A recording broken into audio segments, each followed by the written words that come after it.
Grabant.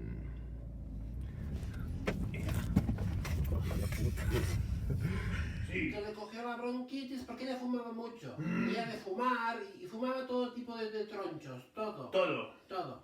Y total, que... Todo tipo de tronchos. Vale. Sí.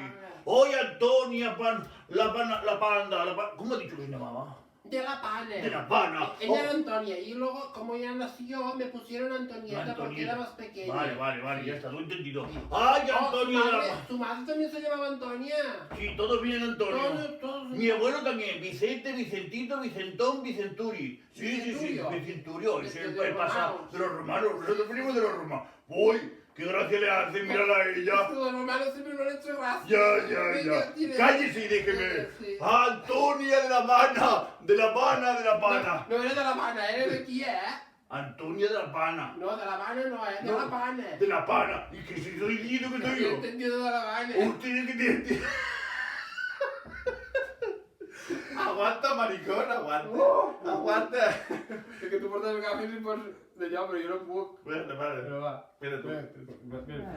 ¿Dobladas para arriba? Dobladas para arriba. Sí. ¿Así? Que si con el culo en pompa, así.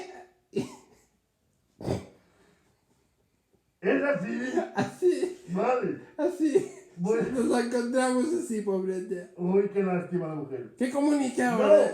tengo tono. Pues ojo no dispara. No rías. No rías, marica. Ojo no dispara, Antonio.